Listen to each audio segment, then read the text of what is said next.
Let's get ready to rumble. Yes, we're back to episode 130, the Hibs Rumble. It's me, your host as always, Liam, and I'm joined today by Mr. High Football IQ, Craig Leach. Craig, how you doing, mate? Good, mate. Good. I'm glad to be recording this on someone's special birthday. Their special day today. Yeah, it's a very, very special day because on this day, 150 years ago, our club, Hibernian FC, was founded. And thank you so much for everything, Hibs. We love you so much. And happy birthday. Have a good one. We should catch up and get a pint soon. Yep. No, it's obviously a very historical day. They've got the Mary Street. What is it? Mary Street? St. Mary Street exhibition. Yeah, with down at the Cowgate, I think. Yeah, the exhibition for the life and times of Hibernian FC.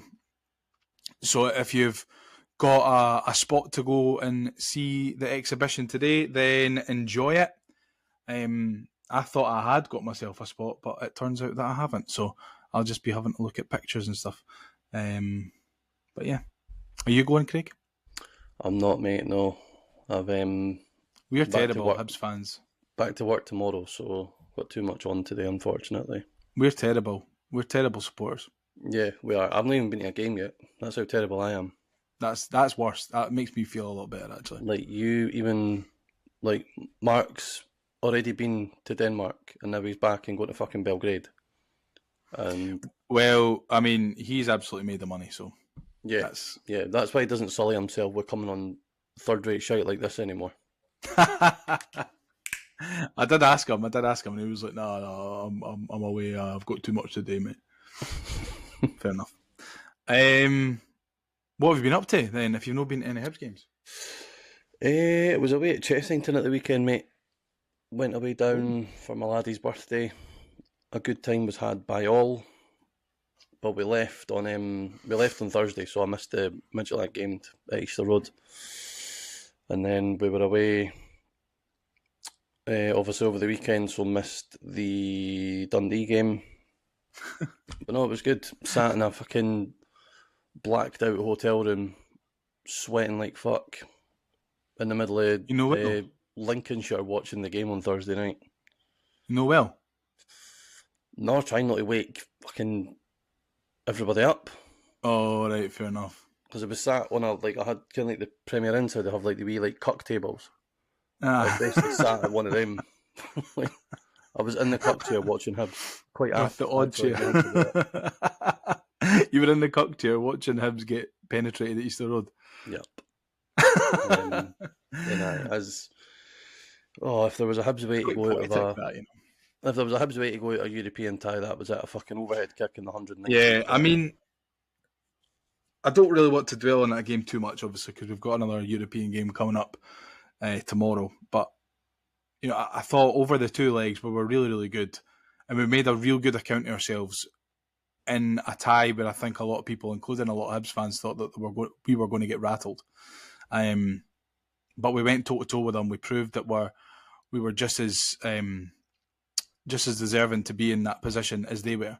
So I was really proud of the players and the manager after the two legs. And to be honest, it's not really like we've gone out with any sort of fault of our own. It's not a Malmo situation that we found ourselves years ago. Do you know what I mean? It was, or even Brøndby. Because Brøndby weren't that great. Like you can tell that Midtjylland are a very high standard. But as what is, we move on to Belgrade. Oh, breaking news! As we're recording, Hibs have released images of the 150th Heritage top. There's only going to be 1,875 available to purchase. Oh, I like it. So if you're watching on YouTube, I'll show you here on my phone. I do like it. Yeah, it's not bad. I don't know about the thistle and the heart. I would have liked the hoops, but I get why they've not done it. But I like it. I do like it. I do like it. Right, moving on. We've actually got quite a bit of news to cover before we jump into anything about the Dundee game or the Partizan game or that. And that is, first bit of news, Lewis Miller is signed for Blackburn on a 3-year deal, undisclosed fee, but about 850 rising to 1.5, I think. So he's signed for Blackburn on a 3-year deal with an option of a further 12 months. And I think, one, that's a real good deal for Hibs to get money back, especially up to 1.5 million if that happens. And also, I think it's a real good move for Lewis Miller as well. Someone who I think will really fit in well to that league down there in the hustle and bustle of the Championship. If he's played at right centre half anyway, I think that he'll certainly thrive down there. And Blackburn have got a player on their hands. But were you sad to see Millsy leaving? I think the writing was on the wall, obviously, when you heard about the contract extension being activated last season, and then the subsequent rumours that kicked about after it, that he wasn't too happy because he wanted to go. I do agree with you. I think physically he's more than suited to the Championship. He's big, he's athletic, he's powerful, but like you say, I think it's very evident over the last sort of 9 months that he has to be played at right centre half. Mm-hmm. I think if he goes and plays at right back, then he might struggle. But I mean, good move for him. I mean, we had him on obviously, and his ambition was clear when we spoke to him. He wanted to go and play at the highest level. He obviously thinks that Blackburn's a route to the highest level. So no, good luck to him. I think if he can lock in down there like he did when he played, like, mind that game he came out of nowhere and played away at Celtic and he was outstanding. Yeah. You know, those times where he sort of came up against guys like Maeda and he snuffed them out completely. If he can have that mindset down there, instead of, you know, maybe switching off casually against the likes of Dundee, Livingston, Kelly and all of that, then he'll do really well. So no, I think it's a good move for both parties, and I think it shows the model that we're hopefully getting back to, which is bringing these guys, develop them, and then sell them on for decent money. Yeah, and I mean, yeah, best of luck to him. And to replace Lewis Miller, or maybe to help to replace him, we've brought in Grant Hanley on a 2-year deal leading to the summer of 2027. Grant Hanley, who was released by Birmingham at the start of the season, or the end of last season, sorry, but has spent the best part of a decade in the top flight in England in the Championship. Obviously a fully fledged Scotland international, I think about 60 caps or something. It's a good replacement. It's certainly something that adds an awful lot of experience to our back line. Possibly not the sexiest of signings. I don't know if the vast majority of Hibs fans are happy. I'm happy. I think he'll stroll it up here. But what did you think initially when you saw that we were linked with Hanley, and then did your opinion change more like as the saga was progressing? No, I think you need to be, people who are complaining about it and saying that it's a bad signing need to remember that Hanley's toiled recently against the likes of Lewandowski and that. You know, these... Mm-hmm. I mean, I can't even remember who else Scotland have played in qualifiers, but you go back to even the Euros in the Euros last year against teams like Germany. Yeah, coming up against guys like Wirtz and Musiala and all of that. Like, that's a different level. He's more... I mean, I dare say he walks into probably... maybe... I don't know about... I'd say bar Celtic, he probably walks into every other team in the league. I mean, I don't think that's an outlandish thing to say. You can't... Hearts have signed Stuart Finlay. You can't tell me that if... Well, I suppose maybe... If Hanley was wanting to go...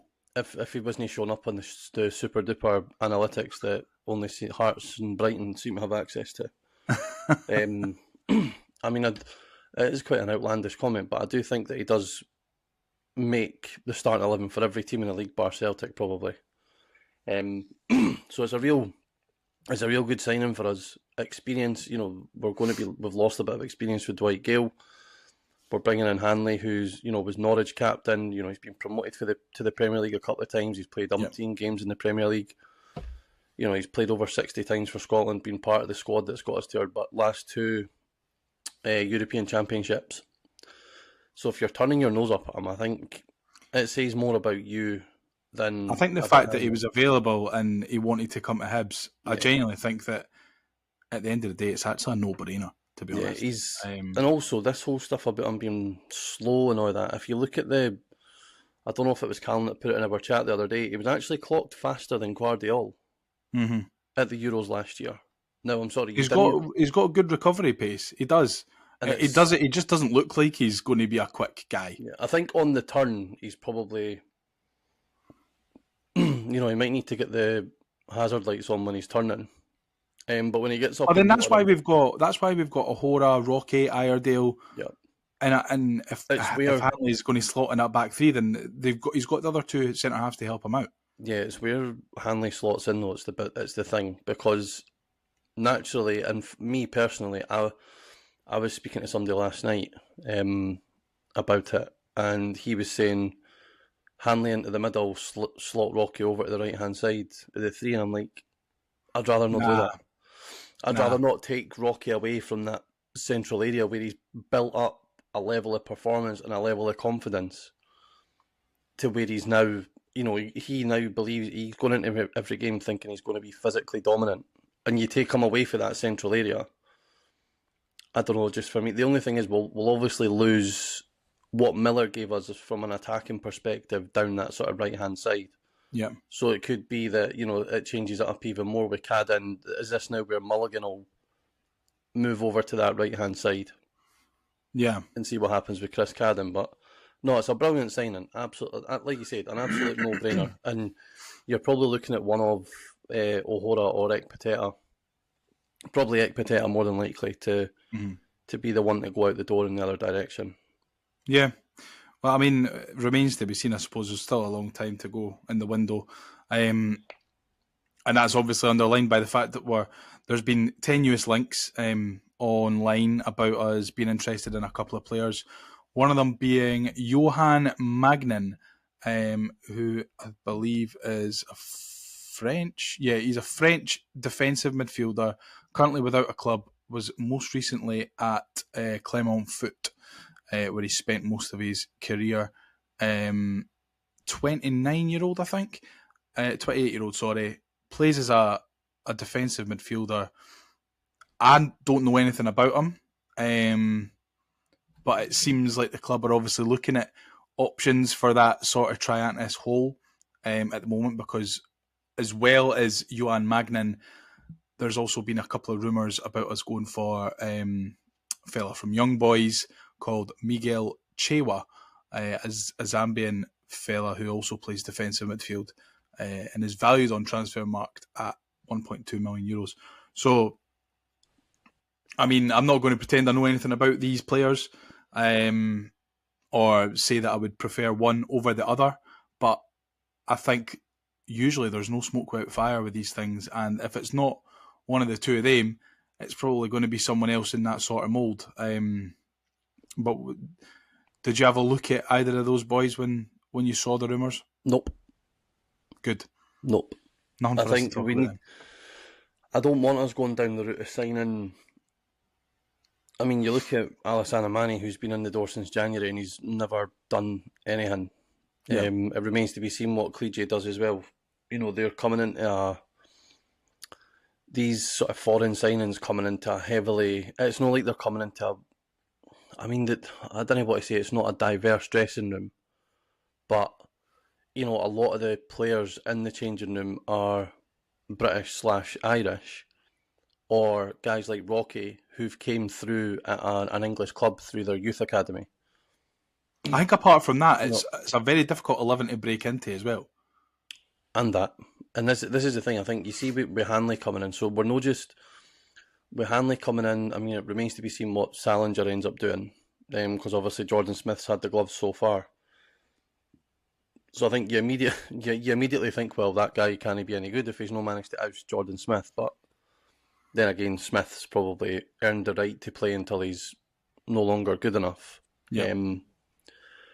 It seems as if we're signing players who are going to come and actually impact the first 11 and not just sit on the bench and be, fillers. I can't imagine that Grant Hanley would come up here, unlike what Dwight Gale did at the same stage last season. Gale came up probably knowing I'm going to play 15, 20 minutes most weeks. Yeah. I just need to try and make an impact somewhat. Whereas Hanley, I think, will be like, nah, I'm coming to play. Like, 33 is not old in football terms anymore. Yeah, no, you're right. So we're signing players that can impact the first 11. Obviously, Bowie's got off to a flyer, so whoever comes in is that, because we need another striker. Mm-hmm. Whoever's coming in is already coming in behind Cleege, so it's how you sell that to people. Exactly. Yeah. If we need another centre mid, where does that then leave Joe Newell into the equation when he's fit again? Where does Jamie McGrath, Josh Mulligan actually fit into that equation? And then where does it leave guys like Junior Hoylett? So, we're not exactly talking about boys who you're happy to sit on the bench. All those players are first team players. It seems like a good problem to have, though, having the depth and quality that we've got at the moment. And I know that there's a couple of positions where we probably need just a wee bit more depth. I don't even think that strengthen is the right word, because I don't think we need any specific position to be so much stronger, because I feel like we're strong all over the park. I think up front we do 1,000,000%. I think it's more just depth, though. But then you're strengthening, because you didn't want to bring in somebody who's happy just to be like somebody.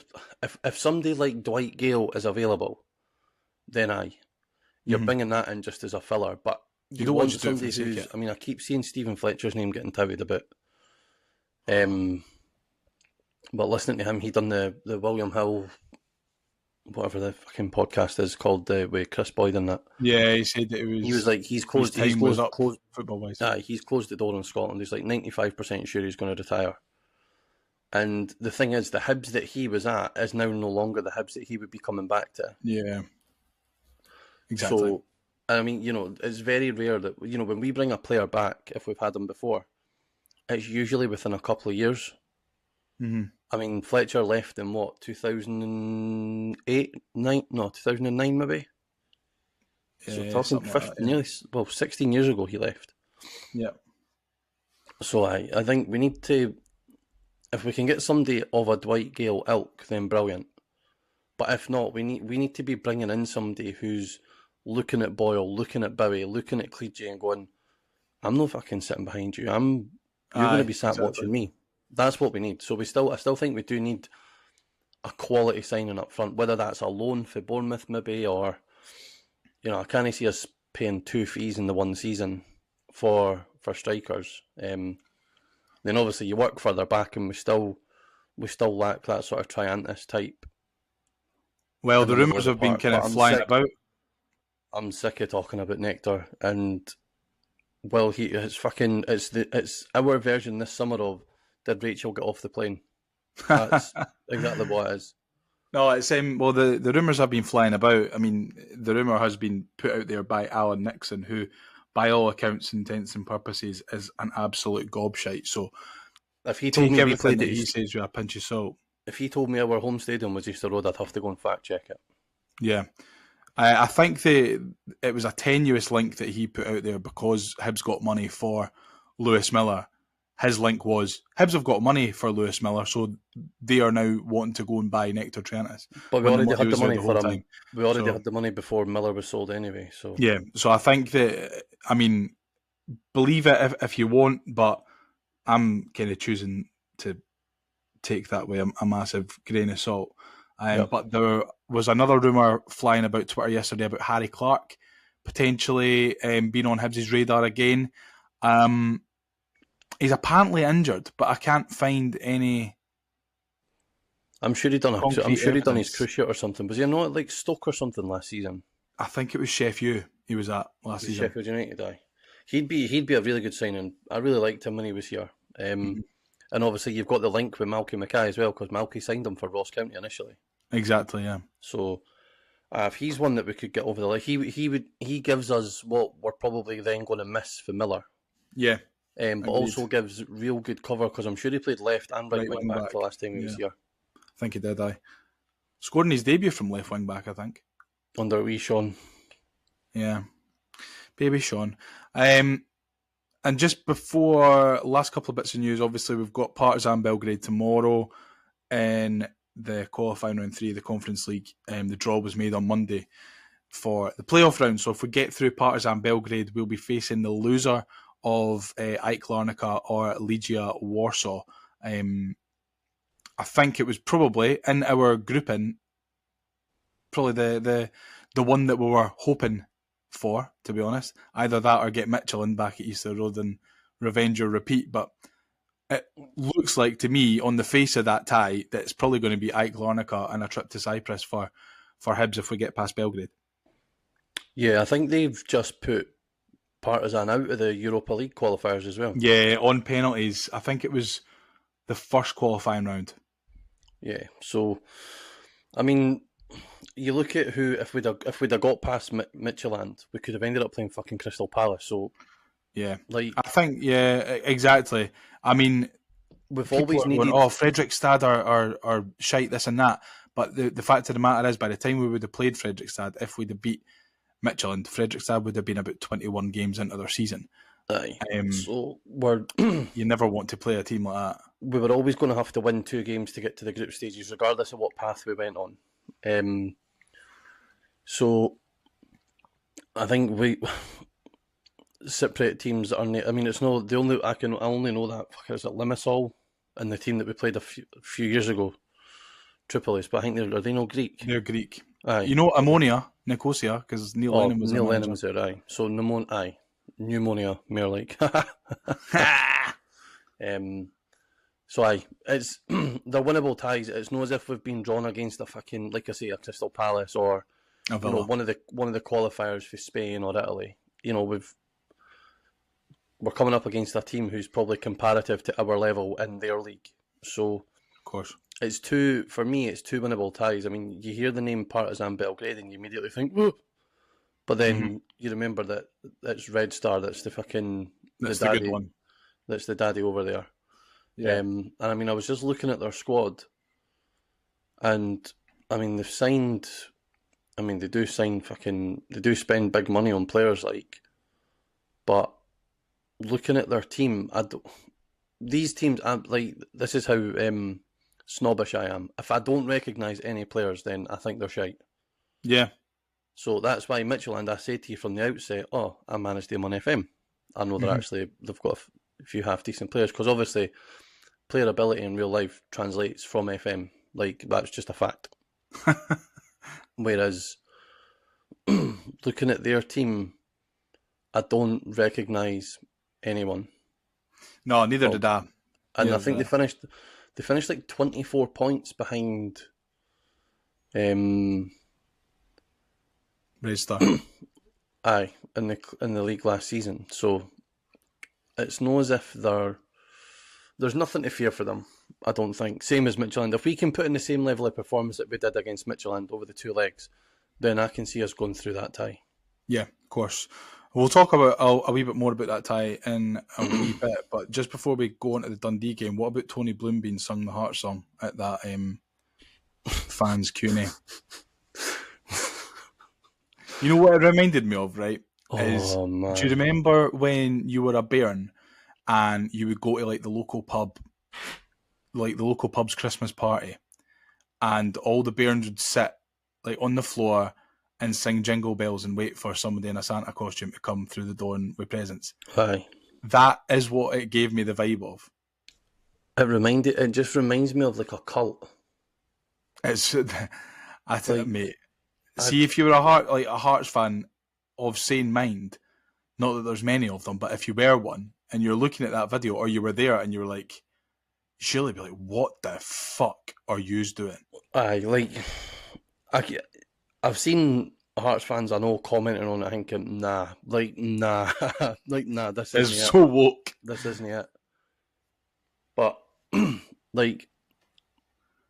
must have been so uncomfortable as well. Well, flip the scenario, right? Flip the scenario. say, because obviously Tony Bloom was wanting to invest in us, and he's clearly, and I'm going to use this as fact, by the way. So if anybody wants to come for me, I don't give a fuck. It is a fact that he has only invested in Hearts because we told him to bolt. Right? I can agree with that. If we hadn't, could you imagine, right, a pact behind the goals with Tony Bloom up on stage with either Adam or Gav or fucking like Grant Stott or something, right? And we all just sat there singing Sunshine on Leith to him. We've still got time. We can do it for Uncle Bill. Like, I just, when I seen it, I was like, surely. And he's just sat there, awkward as fuck. While there's actual grown adults are looking at him dead in the eye. Given that we've won all the honours in footballing arts, staring him dead in it's What's worse though, that or him going, we're going to push Celtic for the title this season? Now, which is embarrassing because it's going to be Hibs that are winning the title, so they're going to need to push us. Well, that's obviously another fact for one, and for two, I didn't understand, right. So he's clearly, right, he's loaded, right. He's beyond fucking loaded. He's clearly a smart guy in some aspect to have accrued A, the level of wealth that he's got, and B, the level of his success that he's got in terms of Brighton, and that USG Belgian team. So how can he honestly stand there? And I mean, do you know what? Right, I will say this: I'm not going to rip him for what he said, because for too long within Scottish football, everybody talks it down. Right? Everybody talks it down to a level that, oh no, Rangers and Celtic are these fucking giant megalodons, and we're just a wee plucky fucking understarts that just want to grab a wee thing onto their tails, right? The fact that we've got the Black Knights involved with us, Aberdeen have got Cormac and the American investors, Hearts have now got Tony Bloom, even stretch it to Rangers getting the 49ers involved, right? Dundee United have had investment as well. Dundee United have had investment. You've had that the great grandson of the fucking guy that makes Ford cars, that founded Ford in America, he's now involved at Livingston. Mm-hmm. The fact that there's these investors wanting to invest in Scottish football is a good thing, right? Yeah, of course. And if you take the tribalisticness away from it, on paper, Bloom's track record suggests, right, that Hearts will be successful, as much as we don't want to admit it. As it's not as if he's a Romanov coming in with no fucking backstory, being like, oh, I'm going to do this, I'm going to do that. Like, Bloom has got a track record of improving clubs as he goes in. Exactly, yeah. Like Bill Foley has with the Black Knights. You know, obviously he's done the ice hockey in America, completely different sport, but still ran a successful team. They've then now solidified Bournemouth as a Premier League side, given that they were kind of yo-yoing a bit. Obviously, Lorient have now popped back up into Ligue 1 in France. These guys have got track records of being successful, so why would we not welcome it? I just think that what Tony Bloom what he has said, and the way he could have said it, is probably where it's rubbed folk up the wrong way. Because you've now got, it's not only Celtic fans ripping him, you've got Hibs fans, Aberdeen fans, Rangers fans, etc., slagging him for what he said. But why shouldn't he be? Do you know what I mean? He's a successful businessman. Why would he not want Hearts challenging to win a league title in the next 10 years? If he's this analytic stuff and the money behind him, if they believe they can do it, why not come out and say it? It's not as if it's like last year with Jan Danda saying it, who fucking came from Ross County. Do you know what I mean? Who's done jack in the game. Yeah, I get it. It's just funny to hear it, really, isn't it? No, it is. And it is. Now, if I put my tribalistic hat back on, I think it's fucking hilarious what he said, because the longer that they do not win a league title, that'll just get brought up and brought up and brought up and brought up. So, and I mean, when it comes to the investment side of things with Hearts, they would have ran millions of pounds worth of losses over the last 4, 5, 6 years with that James Anderson. Mm-hmm. They've also had group stage European football twice in that time.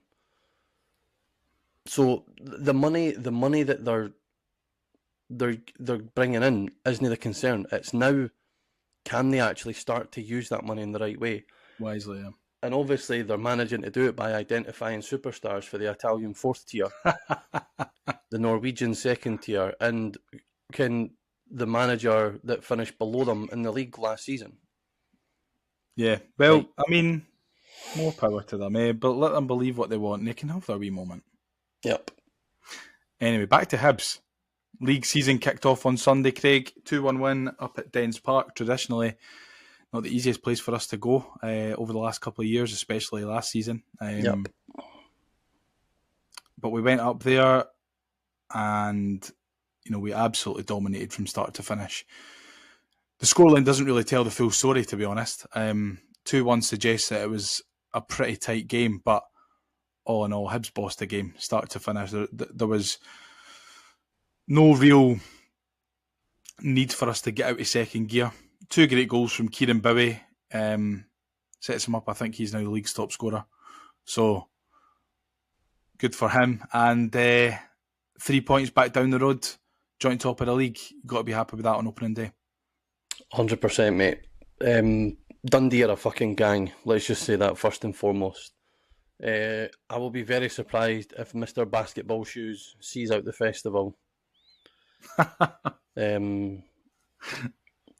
Ever since I've seen someone say that, it's like I can't get it out of my head. I tweeted it again off the ramble the other day because it was like he's post game interview and that. I was just absolutely desperate on him to say like sweet and sour sauce, something like that. You know what I mean? Sweet and sour sauce. You can do it so much better than me. I can't do it. Were you surprised though with the lineup? There was only one change from the team that started against Midtjylland. I know that not every one of the players that started against Midtjylland played the full 120, but a few of them did, and it was only Jamie McGrath who fell to the bench and Junior Hoylett took his place. A little bit, but then again, I think Gray might have said somewhere, or I've seen someone say that they shouldn't be tired at this stage of the season. Yeah, I think it was his presser yesterday about the Belgrade game. They shouldn't be tired at this stage of the season. They've just went through a really good pre-season by all accounts. Yeah. And it's only, Dundee was only our third competitive game. Mm-hmm. So you shouldn't have players needing a rest already. But I do think, if we are going to get through the European group stages, we're going to need, this for the next few weeks. If we get past Belgrade, up until the end of the month, we're going to be going Thursday, Sunday, every week. Of course, yeah. So the squad's going to have to be utilised. Mm-hmm. I was surprised it was McGrath because I thought he had a really good game on Thursday night. He's been, he's been really, really good since he's came in. By the way, he's been a good signing so far. But no, I think it's just a case of managing the squad now, and not necessarily giving guys like McGrath a rest, but getting a bit of minutes into the likes of Junior Hoylett's legs, getting some minutes into Cleage's legs, into Manny's legs, just to get them, so they're not coming off the bench like completely rusty when they are needed. Of course. Some a couple of bits there. Kieran Bowie has been getting an awful lot of praise after his double at the weekend. Michael Stewart on Sports Scene was licking his arse a little bit. A lot of other people in the media have been saying that he should now be Scotland's number 9. It was his first 90 minutes, and I think he's had 3 seasons. Yep. On Sunday, and he looks to just be getting stronger and fitter and better. On Sunday he was excellent. The way that he uses his body to hold the ball up and allow others to come into play, but then also not just to do that, but to then create opportunities for himself. Mm-hmm. If you could build a striker with all the abilities that he's got, you absolutely would. He's big, he's strong, he's physical, he knows where the goal is, he's quick over short distances. I think he's going to be a real big player for us this season. He is, and it's weird because I didn't have him penciled in as that kind of striker when he came in. I thought he was more of almost like an Ellie Ewan type coming in off the wing. I thought he played off the left at Northampton. So no, he's definitely, you've seen it over the summer. He's definitely fucking bulked up. He's definitely a much bigger guy. And And he will be. I mean, I'd want to temper expectations a wee bit, just purely because, like you said, it's his first 90 minutes for us, and he's been in the door over a year. Well, he did say after the Dundee game that he said, "I'm ready now to play 90 every week." Aye. And I think if that's coming from him after the season that he had last year and, injury-ravaged seasons that he's had for the last couple of years out with being at Hibs, then if he's saying that and he truly believes that, then I think, we've got to believe him as well. Yeah. I think the good thing is that we've got him on a 4-year deal. Yeah. So, and he's already been to England. It's not necessarily worked out for him as such. So I don't think he's in any rush to get away again. So no, he will be a massive player for us this season. Between him, Boyle and Bowie, between him, Boyle and Cleege, and then whoever else comes in off the back of that, we should be looking good going forward. Do you think now we've got to look at the signings that we've made this summer and in January, like in terms of Mane and Cleege? Do you think that we need to use Kieran Bowie as sort of the benchmark as in terms of they need a while to bed in? They need a while to get up to speed. You can't always expect instant success like we have done and for a lot of the players that we've brought in. And then if they've not been a success instantly, we've been like, oh, they're shite, get them back out the door again. Do you think that we need to be patient? Bowie's, I think Bowie's was slightly different because it was more injury driven. Yeah. Again, I think it probably would have been easier for him to settle in because he's a Scottish boy coming into a dressing room that's predominantly, like I say, Scottish / British. It's harder for guys like Manny and Cleege because they're, English isn't going to be their first language. They're going to be from a completely different culture. I think Cleege's from Togo and Manny's from Gambia. So yeah, completely different cultures coming over here. Even though they've played in European football, they've not necessarily, like I said, British. Yeah, there's this. I do think it is made out to be Scottish football, but it is a different culture you need to try and fit into, whilst obviously moving to a new country. Well, a lot of players have tried and failed, haven't they? So you think about yourself, right? How long it would probably take to settle into a new job when you go somewhere else here. Just going to a new company. They're not only going to a new company, they're moving to a new country, a new language, new people to meet, new personalities to mix with. So it can be a lot. So it's not necessarily just the fact that Scottish football. I do think that it's easier for someone obviously like Grant Hanley who will have knowledge of, he'll know who people are. Yeah. Like, could you hand on heart say that Manny and Cleege probably knew who some of the squad were when they heard that their agent was telling them that they were going to move? Or even the teams that they're going to be playing against. Like, exactly. They wouldn't know who Dundee were or Kilmarnock or St Mirren. Or Hearts. So, yeah, probably no, they do need time, but I think in Bowie's case it's different because he was more nursing back from injury rather than a sort of culture, personality type thing. Well, another one that you mentioned just shortly, just a wee while ago there as well, was Jamie McGrath and how effective he's been since he came in. I thought he was excellent on Sunday. When he came on in the second half, the link-up between him and Jordan Abita down that left-hand side was giving Dundee an awful lot of problems. And I think we need to temper expectations a little bit because, yes, it's Dundee. They've not strengthened well. Stephen Presley says that they still need 6 or 7 bodies in the door before the window shuts. They've lost a lot of their really good players, a la Mulligan, obviously McCowan last season, Lyle Cameron as well, Simon Murray's injured. They're going to really struggle, but I thought that we looked very good going forward and probably should have had another couple of goals, but that link up between Jordan Abita and Jamie McGrath was something really quite special going forward, and I think if we can replicate that tomorrow night, then we will get a lot of joy down that left-hand side. And yeah, like you said, Ellen, I really think McGrath is a masterstroke signing for us. Yeah, and I think to sort of go back on the point I made about having players who are not just happy to fill the squad. I mean, you look at Jordan Abita, and last season he was out the team. He was player of the year before. Yep. Found himself out the team because of the impact of Nicky Cadden, and look at the levels that Obita's now taking his game to, because he knows that if he drops below that, then Nicky Cadden can come back in. Exactly.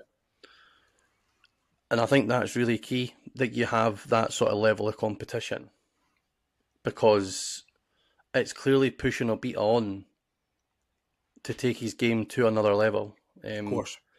The nippy thing about Sunday, in terms of obviously not coming away with a clean sheet, a very, very uncharacteristic mistake for Jack Iredale. Mm-hmm. But get them out the road now. Do you know Exactly. what I mean? Get them out the road. Get them out the road when you're 2-0 up as well. Exactly. And the good thing is that they'll probably not dwell on it. It'll just be a case of, oh well, let's just move on. David Gray seems very, very good at that. Just a case of taking, instead of dwelling on things, he'll just, right, do you know what? I think he seems like the kind of manager / head coach who will be really aggressive in his praise of something that's done well, but if something that's not done well, he'll just be like, fuck it, lads, let's just move on. Yeah, which I think is really important, because you don't want to dwell on these mistakes that players make. But no, you can't. First game of the season after 120 minutes in a European game, you just want 3 points, and that's what we got. I do think we do need to make sure that there's a contract put in front of Dylan Levitt at some point, though. Dylan Levitt again was good on Sunday, I think. I mean, there was only so much that he could do because Dundee were implementing that sort of low block sort of style. And I think at times, especially in the first half, I mean, I know we scored 2 goals, but at times in the first half, especially before we scored, I think we found it a little bit difficult to try and break them down, because they were just sitting off. And even after they'd scored, you thought maybe they would come at us a little bit and leave a couple of wee gaps in behind the fullbacks and that, but they just continued to sit off, and they played the whole game as if they were 4-0 up. Yeah. Or as if they were 1-0 up and had something to defend. If I was a Dundee fan, I'd be absolutely furious, especially when, I know it's an uncharacteristic mistake from Jack Iredale, but if someone makes a mistake, you go after that player again and you force them into another mistake. And they just never did that. There was never any intensity about Dundee.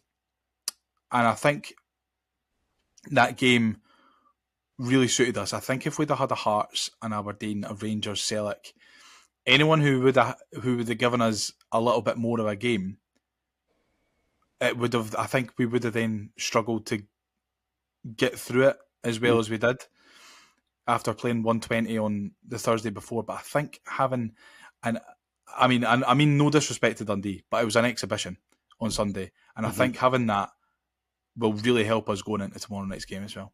Yep, definitely. Speaking of tomorrow night's game, Partizan Belgrade. We said earlier on we don't know any of their players. That's why I've done a little bit of research, Craig, and I asked ChatGPT to give me their top 3 danger men. And ChatGPT has done exactly as I said. So, number 1, their first most important danger man, Bibras Natko, 31 GA last season from midfield. You what? 31? 31, 15 goals, 16 assists from midfield. Okay. He's like 38 though. Ah, right, okay. He's their captain. He takes the set pieces, so I think a lot of them probably could have been a lot of assists from corners, a lot of assists from free kicks into the box, maybe some penalties and stuff. But that is ridiculous. 16 assists and 15 goals from midfield. Regardless of the league that you're playing in or the level that it's at, if you're scoring that much and creating that much from midfield, you've got to be a half-decent player. Their next one, Nemanja Nikolic, 13 GA. That's 11 goals and 2 assists. I think he's like a big, strong number 9. Looks as if he's the Serbian Kieran Bowie. And finally, Aldo Kalulu, 12 GA last season. That's 6 goals and 6 assists. Plays across the front line and is one of their more nippy players. Sort of file him in the Simsier and Francolino sort of mould, I think. Mm. And there was another one That's Ibrahim. He scored 11 goals last season, but he's injured. So I don't think he'll be playing tomorrow. But I know you don't recognise any of those names, but I mean, 31 GA from midfield is probably someone that the club are aware of, and I've done a little bit of homework and research, because I mean, if I can do it, then they can certainly do it. Yeah, don't be giving away set pieces would be my takeaway from that. Yep. Don't be giving away dangerous set pieces in dangerous areas. Of course. More about Partizan as a whole. Transfer market, I know you can only take so much from it, but they've got a €17.5 million squad value compared to Hibs' €17.65 million squad value. Looks to me like it's probably going to be a much more evenly contested. You look at the bookies and that. The bookies didn't really give us a chance in Denmark or even back at Easter Road when the tie was at 1-1 against Midtjylland, but it's probably going to be a little bit more even playing field this time round, Craig, don't you think? I would say so. This is what I mean. I think we couldn't have, if we needed to win 2 ties to get into the group stages, this kind of tie is what we would have wanted. This one, and then the loser of the next one. We've got, I said this to you when we done the sort of Midtjylland before we played them, I was like, they're writing us off far too easily. Yeah, like they're not the fucking world beaters that teams make them out to be, and this side certainly aren't. They're a mid-table Serbian side. Yeah, and I mean that with all levels of respect. In case they finished second last year. In case this manages to find its way to Belgrade, and if it does, my name is Mark Duncan. I'll be in Belgrade. Do you know what? It just reminds me of the time that Rangers fans came for me after they got drawn against Red Star. And I made a comment about Bears getting battered in Belgrade, and I had them in my DMs sending me photos of my dead granddad. So, if you remember that. I do remember. It makes me laugh every time you bring that up. So I messaging your work in that to get you sacked. Aye. So it's winnable. And I think, again, I probably would have preferred it to be... I mean, this is probably one where you maybe want it to be away first. Purely because if we take a lead, if we were to beat them at Easter Road and say take a 1 or 2 goal lead over there, then it could be hostile as fuck. Yeah, I think it's going to be hostile anyway. Even more hostile than it probably would have already been. So, no, it's definitely winnable. Get them back to Easter Road. Get Easter Road sold out again for another night, and then we're only 1 tie away for the group stages. Yeah, I mean, it's certainly a winnable tie, and I think the players and the manager know that. But we can't look at this as we were through already. No, definitely not. The thing is, though, Gray won't let them do that. Yeah, no, I don't think Gray would let them do that against any opposition, to be honest. And I mean, I'm not going to completely write them off either, because, like I said, I don't know anything about them. We could turn up to play them, and it could be great. This centre mid that they've got could be fucking like Juninho reincarnated with set pieces. I think the core of their squad is fairly young, from what I've been reading online. Like the core of their, like the spine of their team is 18, 19, 20, 21 year olds. Which might work a little bit in our favour in terms of our squads have got a little bit more experience at playing in big games and stuff. But I don't think there's anything that you can really do to prepare yourself for a hostile environment like Serbia. No. Their fans are mental, so I've read. I remember fucking seats and that. I remember my granddad telling me about when he went to Athens back in 2002. Oh, Athens, that famous Serbian city. No, but obviously it's that kind of same side of the country. Like you know what I mean. Like, I'm talking about like the not the city in it, but the atmosphere. Like he said, he's never experienced anything like what he did in Athens. I mean, you only need to go back and like they had fucking like 50-foot fences. Yeah, keeping the fans out, and folk were climbing them and setting fire to American flags on top of the fences because it was just after 9/11. Fair. So, aye. I mean, no, that's not fair. That's not fair. Why would they be doing that? Why the fuck did they do that? I don't know, no idea. It's an image I've got vividly, and it's one of those. I think as a 10-year-old going over there, I would have had fucking nappies on. So I'm quite glad that was one that I missed because it sounded, from an adult's perspective, fucking hellish. I would have loved to go to Belgrade this week, but aye, same. I mean the finances. I mean, some of the flights were ridiculous, and yeah, I think it's getting over, especially after Denmark as well. It's not really that plausible. I've just made a total arse of my holidays. That's my fault. That's not your fault. It's actually Alistair Johnson and Kasper Schmeichel's fault, if you think about it. Yeah, well, aye, yeah. Well, actually, no, I'll blame Maeda because he should have scored in the 93rd minute. Fucking idiot. Yes. But yeah, I think we can expect a very, very hostile environment. I'm intrigued to see what the starting lineup is going to be, especially after Sunday. And I know I said that it was an exhibition and it'll probably do well for the players, but I think there's bound to be changes. Because you can't expect players to play 120, 90, then another 90. Thursday. That's what I mean. You can't. Gray's saying that you shouldn't be tired at this stage of the season. Yeah, but I mean, he's got to change it up. And he's got to have a wee bit of freshness, surely. These are the games that adrenaline gets you through as well. I wonder if Grant Hanley will be involved. I don't think I would take Warner Hoare out, to be honest, mate. Nah. I think Warner Hoare has been great, and he was good again on Sunday. This is what I mean. You're saying about changes, like.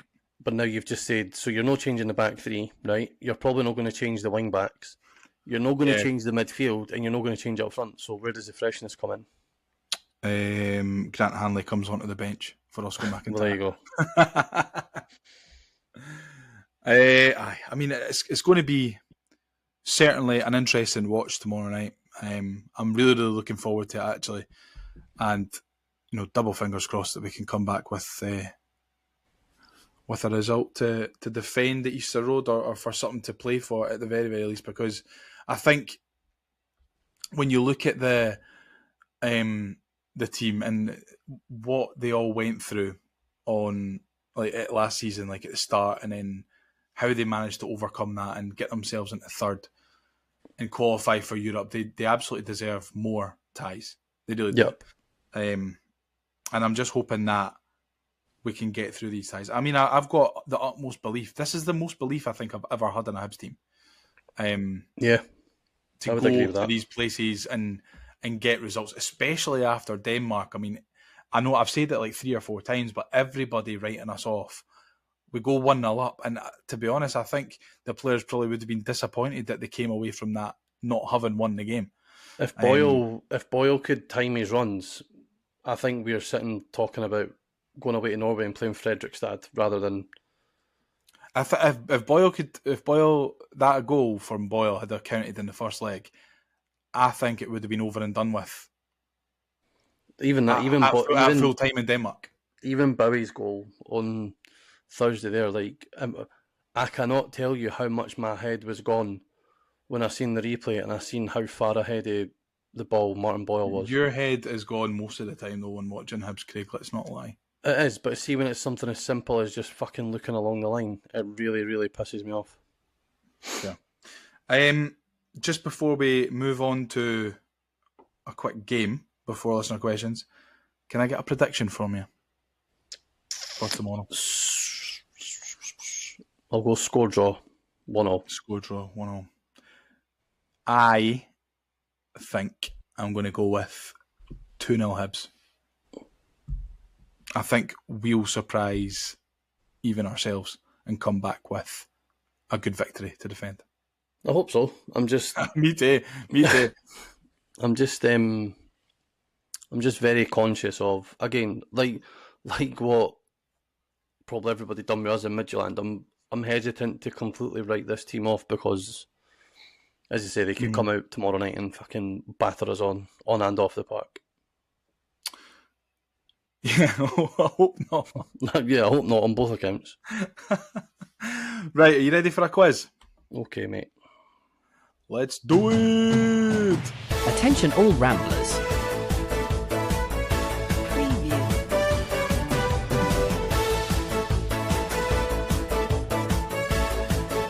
Don't go anywhere because it's Ramble Quiz time.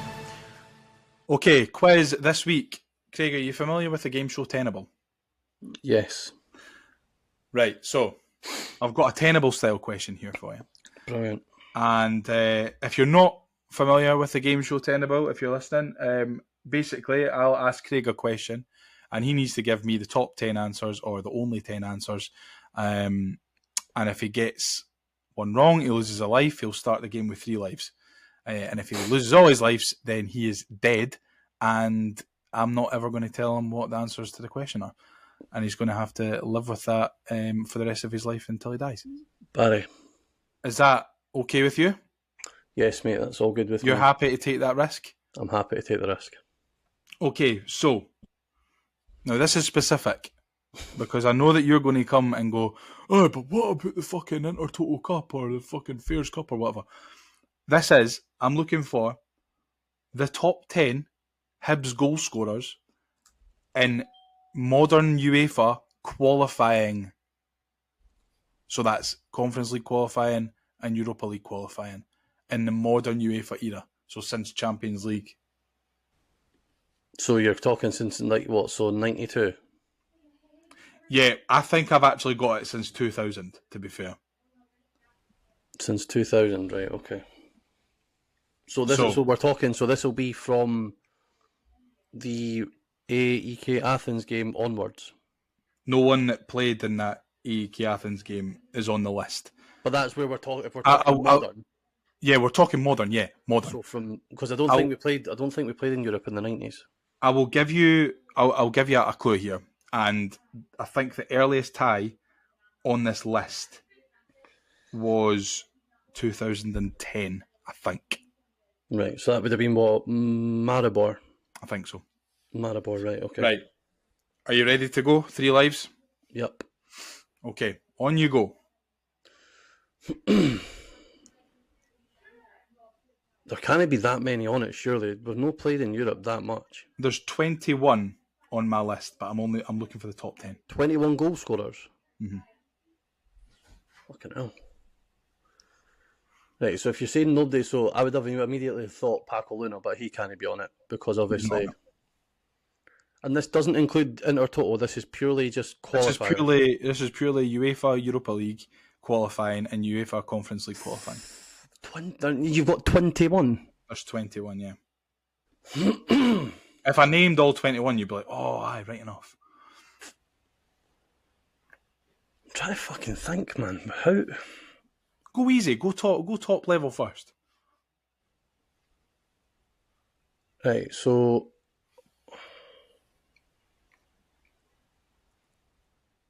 Oh, right. So this will include like the game against like that Runevic and all that. Yeah, qualifying. Right. Okay. I'll go Canberry. Canberry is tenable. He is third on the list with 4 goals. Right. Okay. Third on the list with 4 goals. Martin Boyle, surely. Martin Boyle is tenable. He's top of the list with 6 goals. Trying to think back. So you're thinking of games like the Coloma game, the Interdiscaldes game, and all of that. Mm-hmm. No, he's not going to. No.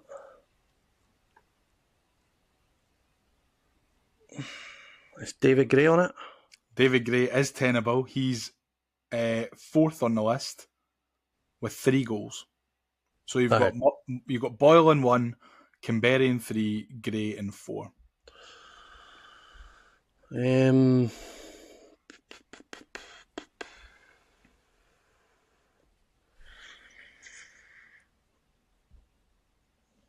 trying to fucking think.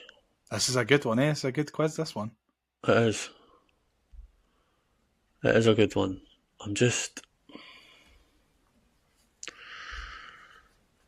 to think of fucking who else. Like, this is go Josh Campbell. Josh Campbell is tenable, and he is 1, 2, 3, 4, 5. He's 6th in the list with 2 goals. So you've still got all 3 lives intact, and you've got Boyle, Canberry, Gray, and Campbell. Ellie Yuan. Ellie Yuan is 5th in the list with 2 goals. Christian Doige. Christian Doige is not tenable. He is in the bottom 11 with 1 goal, so that's 1 life gone. Everyone in this list has scored more than 1 goal in Europe for Hibs. Right, okay.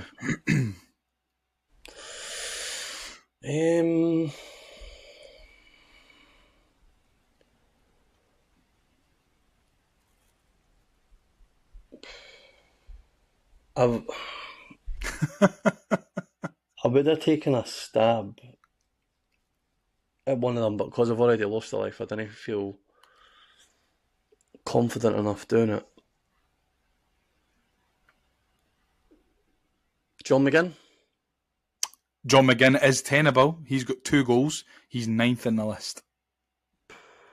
So how many have I still to get?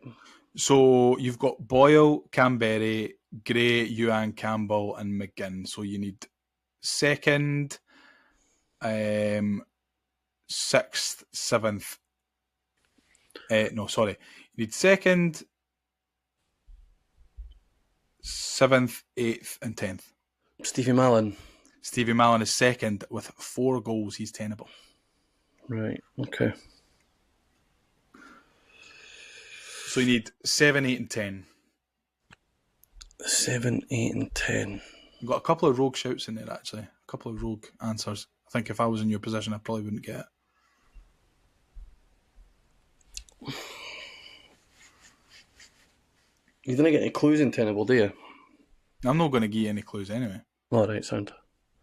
They've all scored 2 goals each. 2 goals. Right, okay, so De Graaf. Edwin de Graaf is tenable. He's 8th in the list. He was the one I was goals. fucking... 2 goals against Maribor. Right, so how does fucking Paco Luna not come into this? Because he scored 2. He scored 2 against AEK Athens. Well, he wouldn't be in my list anyway. No, but he wouldn't be because of alphabetical order. I'm only going to top 10. Oh, right, okay. Oh, right, okay, there's a wee bit, yeah. So De Graaf is tenable. De Graaf is tenable, and you need number 10 and number 7.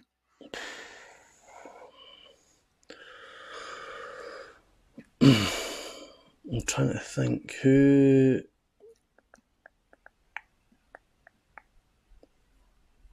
I don't know if he scored against Santa Coloma. Kyle McGuinness. Kyle McGuinness is not tenable. He did score against Santa Coloma. Yeah. No, he didn't actually. He scored against Rijeka away. That's 2 lives lost. But I didn't know if he would he'd maybe scored at Easter Road. That's 2 lives lost. You still need to get number 10 and number 7. Joe Newell. Joe Newell is tenable. He's got 2 goals. One, of course, against FC Luzern. Another one against Inter Descaldes away. The free kick. So you've got 1 more player to get and 1 life left. So if you use this life, then you've got no lives, and then you've got 1 more. So I've got 2 more guesses, basically. Basically, yeah.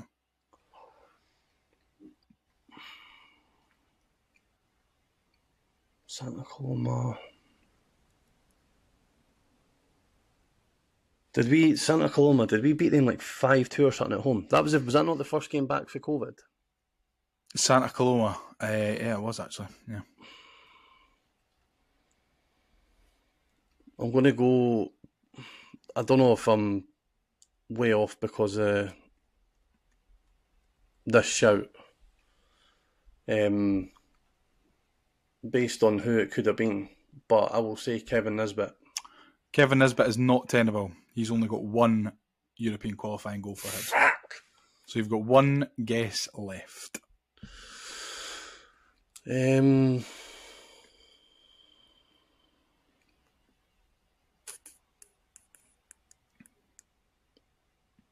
So I've said like Boyle and all of that. I've said Campbell, said Yuan, said Joe Newell. Going to have to push you for an answer here. Am I even in the right ballpark of time frame? No. No, right, okay. I mean, kind of. But none of the players that you've just mentioned there played with this player. So he's prior to...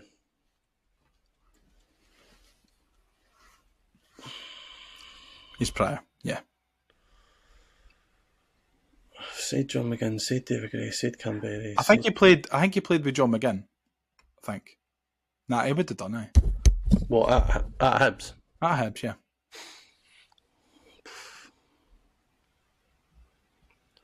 I'm fucking toiling like. Someone at the door, Craig. Someone's knocking at the door. Do you want me to give you one more clue? Yes, please, mate. I don't really want to give it away too much. I feel like everything that I say will give it away. I'll say one word.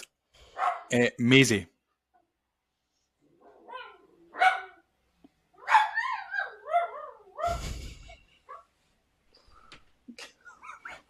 Shut up, Doug. Try the Tenable here. Maisie. Mm-hmm. So he went on a Maisie run to score? Not to score, but Maisie. Like the Maisie. I'm going to have to pass, mate. I've no idea. You're going to kick yourself. Effie Ambrose. Fuck off. Yeah, Effie Ambrose got 2. You got it. Who the fuck did he score against? I think he scored against Tripoli, and I think he also scored against Runovic. Away. Fuck's sake, man. Yeah. Oh well, 9 out of 10 is no bad. It's a tough one to take. It's a real tough one to take, that one. Before we wrap up then, will we move on to listener questions? Let's go for it, mate. Now it's time to answer the Hibs Ramble listener questions. First off, as always, John McIntosh says dinner, and I know that it'll be difficult to tell me this because it's 11:10 in the morning. Well, I'll So tell you what what are I you having for your lunch? Or what I'll did tell you have what I had last night. Mm-hmm. Emma made like a creamy chorizo style pizza. Oh, that's pasta. horny. That's horny. It was really, really nice. Big chunky bits of chorizo on it as well. I like that. Barry. I like that. I just had a boring tea last night. I wasn't really that hungry, so I just put on some frozen chicken and frozen chips. I've got training tonight, so I'll probably be sitting maybe scrambled eggs on toast or something like that. We scramble the egg. I love I'm scrambled. actually quite hungry now, and I want to go and have something to eat tonight at the moment. But Yeah, I've got a grab bag of salt and vinegar squares that are about to get tanned. oh I never yeah, ate them last bastard. night. I've got half of a bag of Thai sweet chili sensations in the cupboard. That I might put some on a wee sandwich or something. Good shout, that. Yeah, I love crisp sandwiches. Next up, Keith Robertson says Bowie was brilliant. Hibs were well in control, going by the table. We're clearly winning. Clearly, winning your opening game is not for everyone. On to Partizan Belgrade. Obviously, Keith has put this in before Hearts beat Aberdeen on Monday night, which was a disgrace of a football game. By the way, that's enough to get soccer cancelled. Yes, Aberdeen need a goal scorer, or they could quite well be the worst Scottish side to have ever played in European football. That Yenge has won the chance to play for Aberdeen on the back of Look Chris at the Barrett, I think. fucking draw they got for the Europa as well. I know, lucky cunts. Eh? Like, If they get to the Europa, though, they're going to just get scudded the whole time. yeah, they will have an arse redder than their They are going to fuck our coefficient right up the bum hole. Yep. Gav Dick says, great result. Last season we dropped points in that game. We made Presley's pish side look better than what they are. Beg to differ there. Levitt has to be given an extension. Big Bowie's first goal was class. Thoughts on Campbell? I feel like he makes us weaker compared to people like McGrath. Now, before you jump in on this and give me your thoughts and feelings about Josh Campbell, I think that Josh Campbell has been a little bit unfairly treated at the moment. I thought he was good when he came on Sunday. Had a couple of really good opportunities to extend our lead, but for some really good goalkeeping from their goalie and a couple of good bits of defending. Yes, he didn't set the header alight, but I think that he's perhaps not deserving of all the criticism that he's been getting recently. Some of it, yeah, but I don't think all of it. You know my thoughts on Josh Campbell. I do know your thoughts on Josh Campbell, but I want you to understand that I think that your over analysis and over critical opinion of Josh Campbell is, in my opinion, unwarranted. I don't think it's completely unwarranted. I think the majority of it is unwarranted. Well, as I've previously said, I've seen you kick a ball, so I can now take your football opinions with a severe pinch of salt.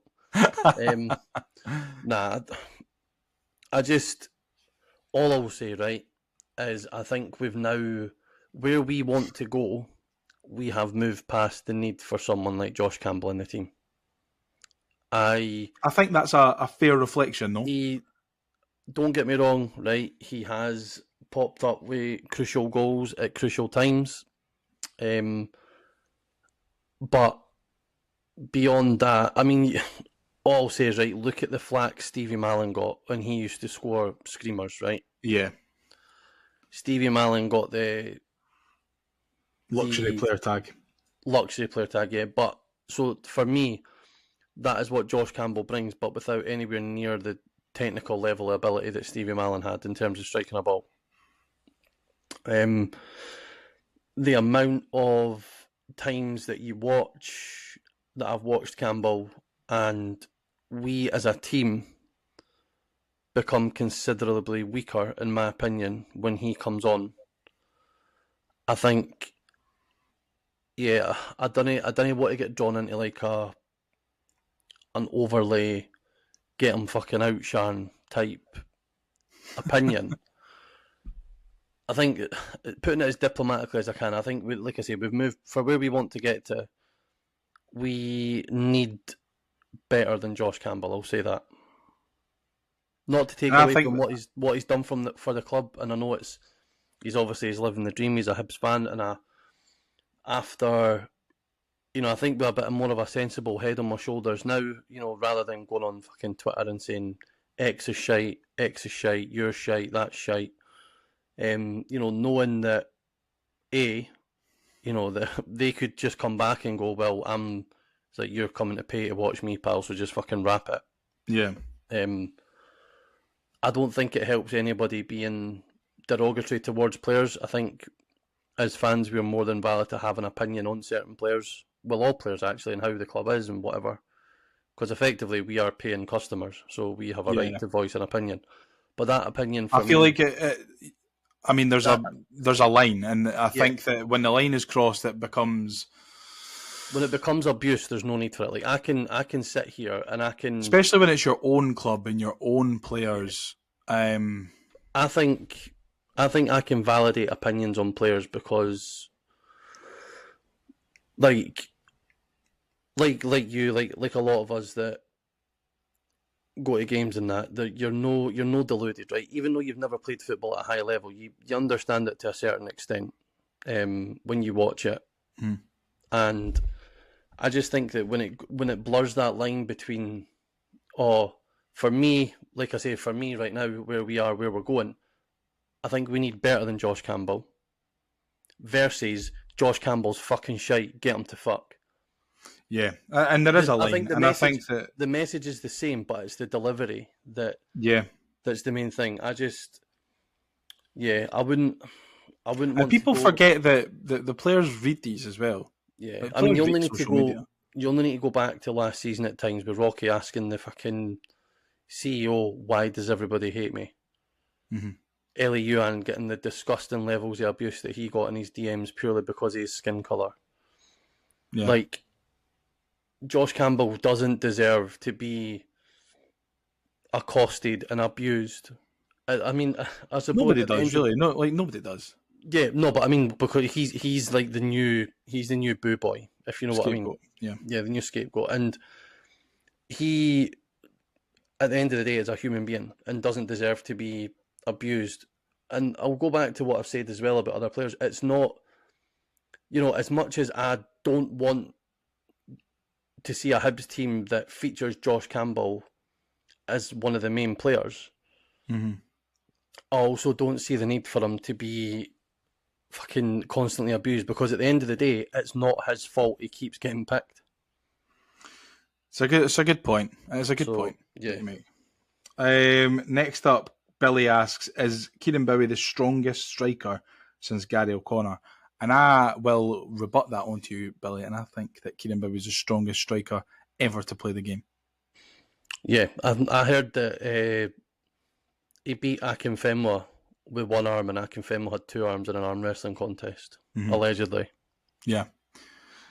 It's all kind of hearsay, but, I also did hear that. Yeah. But, I mean, we've both heard it, so... It's got to be true. Yeah. And Alan Nixon actually reported it as well. So... Oh, fuck, it definitely didn't happen then. Fuck. It's got to be true. Colin McLean asks, was Hibs away chant better than in Herning? I was the only person on this podcast that was at both games, and it was great at both games. So I'm really sad I've not been able to get involved in it yet. It's so fun. Really sad. I think the only downside to it on Sunday was there were so many Hibs fans there that I think the transition between the do do do do do do do do and then actually going Hibs away, I like it. You could, like, when I've watched videos back, I'm like, oh, some people are singing that bit, some people are singing that bit. I think in Denmark it was there was a lot less people, so it was a lot more easy to determine at what point of the song you were at, so you could join in at the right bit. But no, it was good, and I think teams are going to be very jealous of us coming away and singing that song.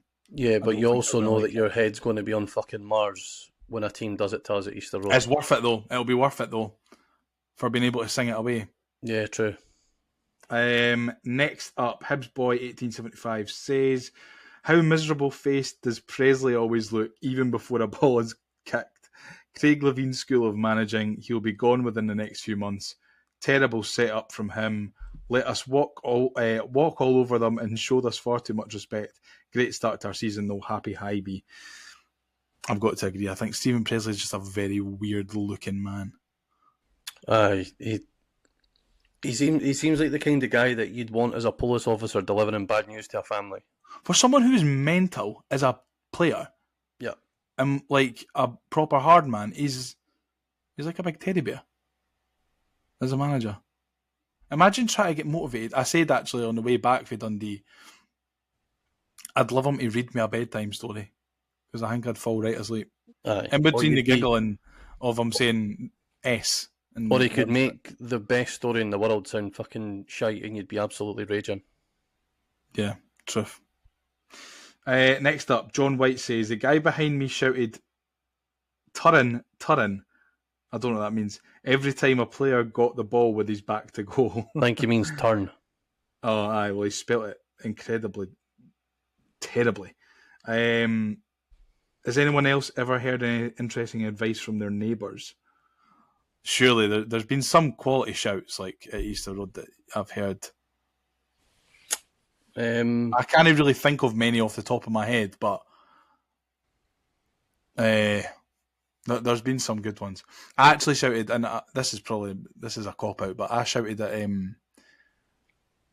when Craig Sampson was at Aberdeen after he'd been at Hibs and he was up at Aberdeen. David Bates was there at the same time, and he came on, or he was standing next to David Bates, and I shouted on, Samson, is that your laddie? And he turned round and they both laughed at me, and I was like, yes. I think not necessarily neighbours, but watching you do the arrow to McCurdy, you just get patched. Given that everybody else was sat down, you were the only one standing up. Yeah, that was quite the watch. There's a boy that sits in front of him, like a few rows down from me, Easter Road as well, and just goes fucking mental all the time. Like every referee is a Masonic bastard. Every Hibs player, if they misplace us one pass, a player could have 99 passes out of 100, go perfect that one. Get him to fuck. And I'm like, there's part of me that sits. He's going to come off, Gray. Fucking change it, Gray. It's like you sound like I can make out what you're saying, but it's almost a bit muffled, right? and I'm 6 rows behind him. What fucking chance has somebody on the West Stand, in the middle of the West Stand, got a hearing this boy? I get you can be annoyed and kind you can fuck him and something kind of miss a chance or whatever. But this guy genuinely stands up. He's pointing at Gray or Johnson or whoever it was at the time, Montgomery. He's pointing down there. But he's also pointing onto the park as if they're watching him, showing what he's doing. Like, you, see over there, you fucking... And I'm like, oh, he does my boxing, like. Hope he doesn't listen. Oh, fucking... Imagine that, and he'll come and square go you at the next home game. Good. You get your head kicked in. Harvey Scott asks, and I know that we touched on this earlier, but we'll just touch on it quickly again. I'll be that guy. Thoughts on the Triantis rumours? My thought is, if it happens, fantastic, but I think that the club and the fans have already moved on. Yep. Spot asks, shout out to the board for finding a gem like Bowie, but don't be selling him to either Rangers or Celtic when he moves on. I think it all kind of depends on where Rangers and Celtic are at by the time Bowie gets to the end of his time at Easter Road. You know, if they're regularly getting to Champions League stages and, you know, maybe the knockouts, then I think if you're Kieran Bowie, it's probably an opportunity you would want to explore. But as a Hibs fan, it's not something that you ever want to see any of your players do, is go to the Old Firm. But, you know, sometimes it can't really be helped. Mm-hmm. Next up, Peter Strom says, I guess Bowie will win the Golden Boot this season, up the Hibees. Well, if the season ended now, Peter, he would win it. Dean asks, are you happy with us potentially signing Grant Hanley? Well, it's potential no more, Dean. We have signed him, and we spoke about it earlier on. And finally, just to wrap us up, Hibee says, Campbell isn't as bad as people make him out to be. Agreed. And that wraps us up. Thank you so much for joining me, Craig. Have you enjoyed this episode? I have, mate. I have. And apologies for making it be done on a Wednesday morning rather than Tuesday night as was originally planned.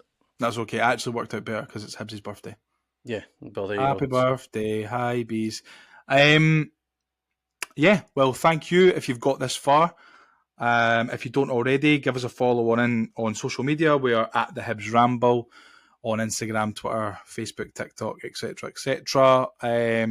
Get us on Apple and Spotify podcasts. And if you're going over to Belgrade, enjoy yourself. Be careful. Don't get battered. Don't get set on fire.